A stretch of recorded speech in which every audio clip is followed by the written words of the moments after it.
My MIL took my wedding ring, told everyone, I deserve it more. She thought she'd keep it forever, until I showed her the engraving inside, which proved it was custom made for me. I never thought I'd be dealing with something this insane. I mean, I knew my MIL was difficult. I knew she didn't like me. But stealing my wedding ring? Lying to my husband's face about it? Acting like I was the crazy one for even questioning her? I should have seen it coming. From the moment I met Margaret, she made it clear she didn't think I was good enough for her son. She never said it outright, but the way she acted? It was obvious. Every conversation with her felt like walking into a trap. If I complimented Daniel, she'd say, "Oh, I raised him that way."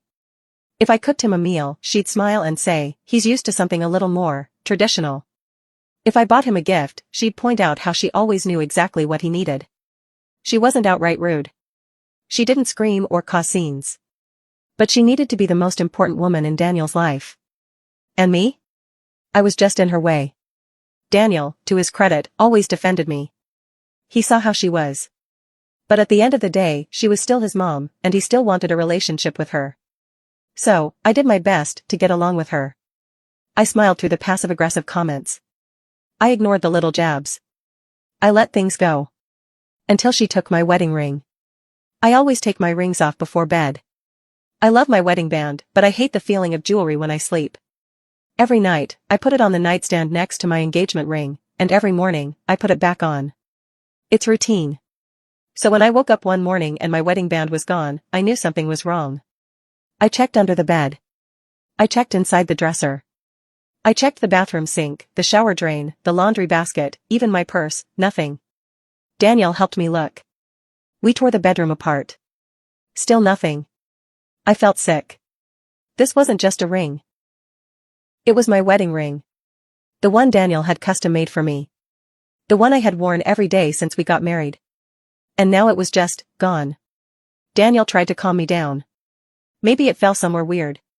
Let's give it a couple of days. But deep down? I knew. I never lost things like this. And something about the way it had just vanished didn't sit right with me. But I had no proof. Not yet. A week later, we had dinner at Margaret's house. I was still upset about my missing ring, but I tried not to let it ruin the night. Then Margaret walked in. And I saw it. My wedding ring. On her hand. She wasn't even trying to hide it. She held out her hand, showing it off like it was a trophy. I stared. My brain refused to process what I was seeing. It was my ring. Same design. Same exact shape. Same little scratch on the side from when I accidentally knocked it against the counter last year. I looked at Daniel, expecting him to say something, but he just looked confused. "Oh, do you like it?" Margaret said, holding up her hand. "Daniel's father gave it to me as a gift." My heart started pounding. Daniel frowned. "That looks a lot like my name's wedding band." Margaret laughed. "Oh, don't be silly. This is a family heirloom. It belonged to my grandmother." I could feel my blood boiling. I couldn't even form words. A family heirloom? Was she serious? I looked at Daniel, expecting him to call her out, but he hesitated. I could see the doubt creeping in. And that's when I realized she'd done this before. She'd manipulated him so many times, twisted reality just enough to make him second-guess himself. And now she was doing it again. I had to be smart about this. I had to prove it. I forced myself to stay calm. "That's funny," I said slowly. "Because that looks exactly like my wedding ring. The one that went missing last week." Margaret just smiled. "Oh, dear. Maybe you misplaced yours." Her tone was so fake. So smug. I clenched my fists under the table. She thought I had no proof. She thought she could just gaslight me into believing I lost my own ring. What she didn't know. My wedding band wasn't just any ring. It was custom-made. And inside? There was an engraving. A private message, just between Daniel and me. And Margaret? She had no idea. I took a deep breath. If it's really an heirloom, then you won't mind if I take a look inside the band. For the first time, I saw real panic in her eyes. She froze. Then, quick as lightning, she pulled her hand back and clutched it to her chest. "Oh, I don't take it off. It's very sentimental." Liar. Daniel picked up on it, too. Mom, just let her look. She hesitated. For too long. She was cornered.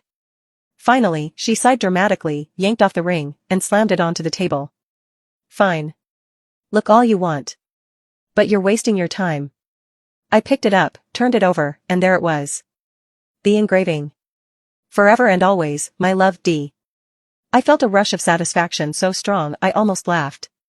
I held it up. My hands were shaking, but not from fear. From rage.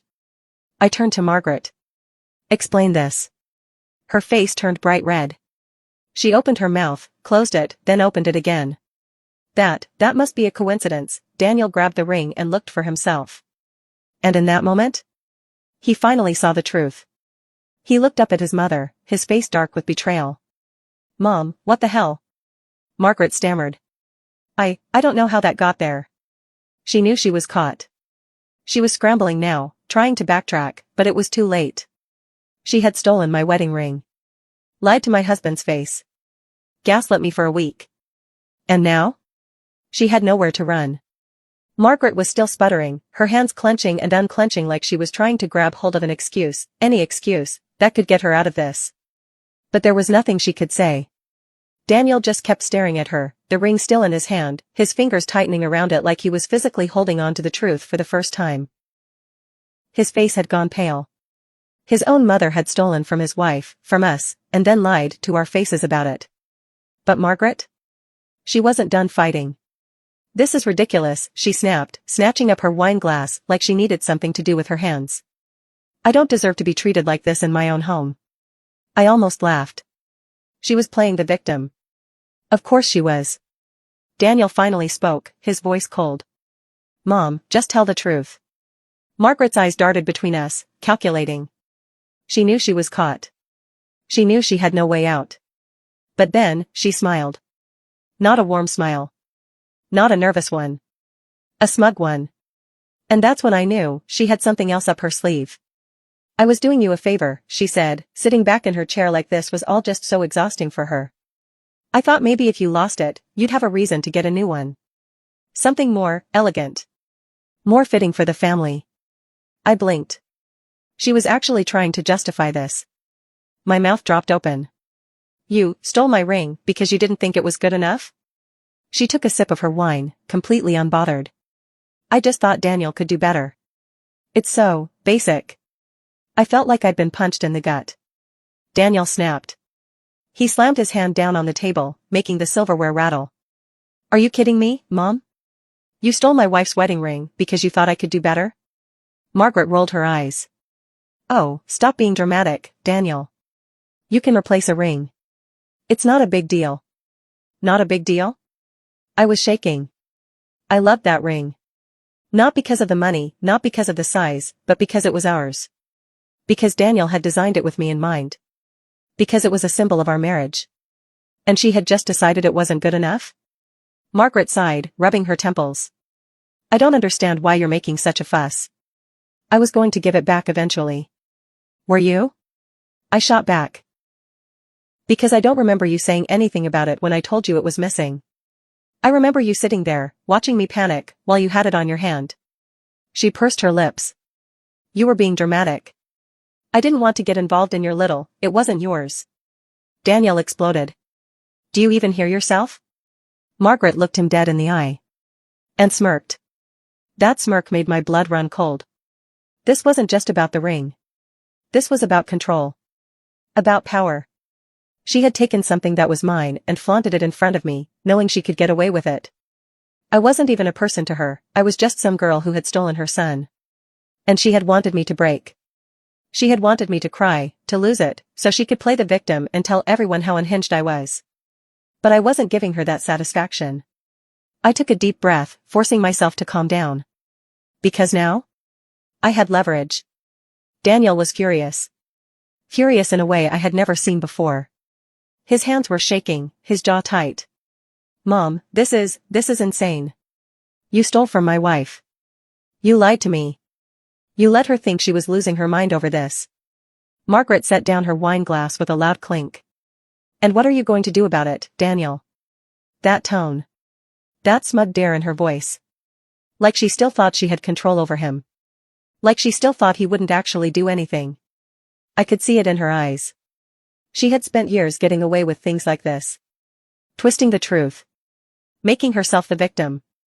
Getting Daniel to forgive her, no matter what she did. And now? She was betting he would do it again. I turned to Daniel and saw something shift in his face. Something in him snapped. You really want to know what I'm going to do about it, he said, voice deadly quiet. Margaret crossed her arms, unbothered. Go ahead, enlighten me. And Daniel laughed. Not because he thought it was funny. But because he finally saw her for what she was. Then he reached into his pocket, pulled out his phone, and started typing. Margaret frowned. What are you doing? He didn't look up. Calling Dad. Her whole body went stiff. For the first time that night, she actually looked nervous. Daniel, she said sharply, sitting up straighter. That's unnecessary. Oh, is it? Daniel said, tilting his head. Because I think he should know what you've been up to. Margaret's mouth snapped shut. She looked like she had swallowed a lemon. And that's when I knew she hadn't just done things like this to me. She had done them to him, to his dad, to everyone. And she had never faced real consequences for it. Until now. Margaret's eyes darted toward the hallway, toward the front door. She was thinking. Calculating. Trying to figure out how to get out of this. But Daniel? He was done playing her games. And so was I. Because I had a plan. And once I put it in motion, she would never pull something like this again. Margaret's face twitched as she watched Daniel's fingers move over his phone screen. She was panicking. I could see it. She wasn't used to this. She wasn't used to losing control. Daniel, honey, she said, her voice suddenly sickly sweet, the way it always got when she was trying to manipulate him. You don't need to drag your father into this.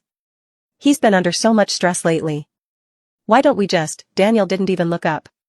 He deserves to know, Mom. Her whole body stiffened. And that's when it hit me. She wasn't just scared of getting caught. She was scared of him.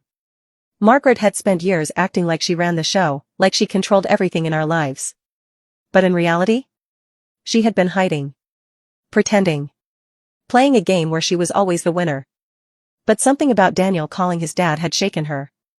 And I wanted to know why. So I went for the kill. You seem nervous, Margaret, I said, tilting my head. Is there a reason you don't want your husband to know about this? Her eyes snapped to me, sharp as knives. I had hit a nerve. Before she could speak, Daniel's phone buzzed. His dad was calling back. Margaret's face drained of color. I had never seen her afraid before. Not like this. And that's when I knew this wasn't about the ring anymore. This was about something bigger. Daniel stood up and stepped away from the table. Hey, Dad, he said, voice tight. We need to talk about Mom. Margaret shot up from her chair. Daniel, I blocked her path. No. You don't get to stop this. She glared at me, livid, but I didn't care. Because I finally had power over her. I could hear Daniel's father's voice on the phone. Low. Serious. Asking what was going on. And then, Daniel hesitated. Not because he didn't want to tell the truth. But because something in his dad's tone made him pause. Like maybe, he already knew. Margaret's hands clenched into fists. You love making problems, don't you? She hissed at me under her breath. I smiled. You made this problem all by yourself. Daniel turned back to us, his face unreadable. Dad says we should come over, he said slowly. Right now. Margaret froze. She hadn't expected that. I saw it all over her face, whatever she thought was happening tonight, whatever power she thought she had, it was gone. Daniel grabbed my hand. Let's go. Margaret was seething, but she had no choice. She grabbed her purse and stormed ahead, her heels clicking against the tile. Daniel and I followed. And I had a feeling that by the end of the night, I was going to find out exactly why Margaret was so scared of facing her husband. And whatever it was way bigger than my stolen wedding ring. The drive to Daniel's father's house was silent. Margaret sat in the back seat, her arms crossed so tightly it looked like she was holding herself together. Her lips were pursed, but her eyes? Her eyes were calculating. She wasn't sulking, she was thinking, trying to figure out how to get ahead of whatever was coming. Daniel's hands were tense on the wheel, his knuckles white. He wasn't speaking, but I could tell by the way his jaw was clenched that he was angry. More than that, he was hurt. And me? I was waiting. I didn't know what we were about to walk into, but I knew one thing for sure, Margaret was afraid. And if she was afraid, that meant she had something to lose. By the time we pulled up to Daniel's father's house, she was gripping her purse so hard her fingers had turned pale. Daniel barely put the car in park before she threw the door open and stormed toward the house. She was rushing, trying to get to her husband before we could. Daniel and I shared a look, then hurried after her. We stepped inside just in time to hear Margaret's voice, tight and defensive. "They're making a big deal out of nothing, Harold." Her husband, Harold, stood in the center of the living room, arms crossed, expression blank. He was a tall man with graying hair and a presence that could quiet a room without saying a word. He turned to Daniel. "Tell me everything."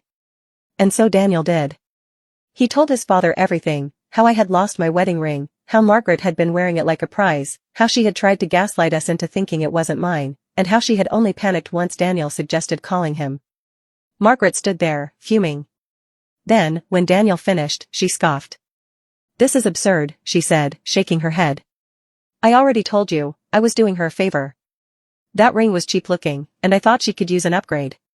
Harold's expression didn't change. "And yet, you never mentioned that to them before tonight." Margaret's mouth snapped shut. Daniel stepped forward. "Dad, you should have seen her face when I called you."